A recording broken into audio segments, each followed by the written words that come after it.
27 बार अब तक अविश्वास प्रस्ताव को अब तक लाया गया है, जिसमें से एक बार ही ऐसा मौका हुआ है जिसमें ये सफल हुआ है, जिसमें मोरारजी देसाई की सरकार चली गई थी।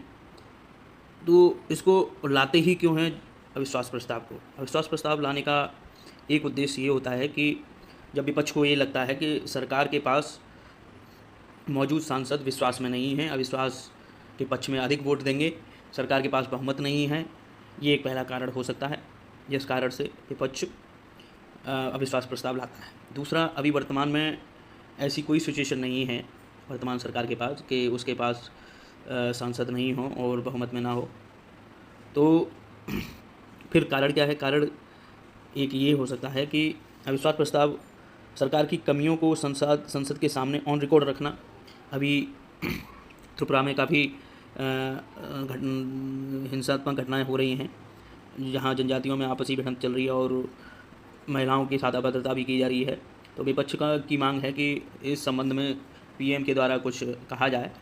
तो ये एक तरीका हो सकता है कि अविश्वास प्रस्ताव लाके जिस पर चर्चा करना मजबूरी सरकार की हो जाती है, इसलिए विपक्ष के द्वारा ये अविश्वास प्रस्ताव इस बार लाया गया है।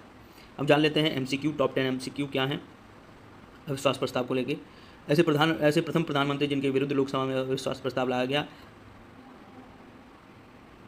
Option A Jawaharlal Nehru, Lal Bahadur Shastri, Indira Gandhi, Morarji Desai. पहला ऑप्शन इसका सही है। जवाहरलाल नेहरू ऐसे पहले प्रधानमंत्री हैं जिनके विरुद्ध लोकसभा में अविश्वास प्रस्ताव लाया गया। किस प्रधानमंत्री द्वारा प्रस्तुत विश्वास प्रस्ताव पर अब तक की सबसे लंबी बहस की गई है?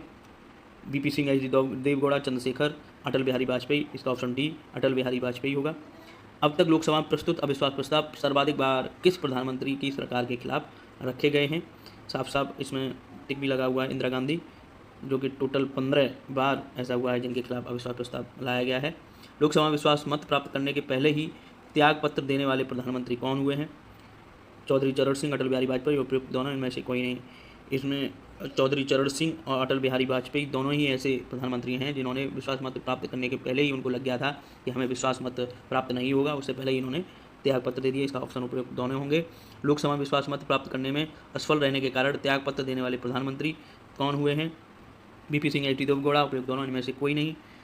विश्वास मत प्राप्त करने में असफल विपक्ष के द्वारा अविश्वास प्रस्ताव लाया जाता है, जबकि जो सरकार सत्ता पक्ष होता है उसके द्वारा विश्वास मत प्राप्त कर लाया जाता है। उसमें अगर असफल रहती है सरकार तो उस प्रधानमंत्री को त्यागपत्र देना पड़ता है। ऐसे वीपी सिंह और एच डी देवगौड़ा दोनों ही ऐसे प्रधानमंत्री हैं जिन्होंने विश्वास मत को प्राप्त करने में असफल रहे और उनको त्यागपत्र देना पड़ा है। उपयुक्त दोनों सही हैं।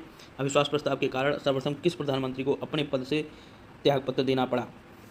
ऐसे एकमात्र प्रधानमंत्री हैं जिन्होंने अविश्वास प्रस्ताव पारित हो गया उसके बाद इनको त्यागपत्र देना पड़ा, मोरारजी देसाई 1963 में। नहीं, 1963 में तो सबसे पहला अविश्वास प्रस्ताव लाया गया था, मोरारजी देसाई नहीं थे। इसके लिए जो है त्यागपत्र देना पड़ा इनको, पहले प्रधानमंत्री हैं। अविश्वास प्रस्ताव का मत किस सदन में लाया जाता है? ये काफ़ी कंटेंट में बताया जा चुका है। राज्यसभा, लोकसभा, किसी भी सदन में, इनमें से कोई नहीं। इसका जो ऑप्शन होगा लोकसभा, क्योंकि लोकसभा के प्रति ही प्रधानमंत्री और मंत्रिपरिषद आर्टिकल 70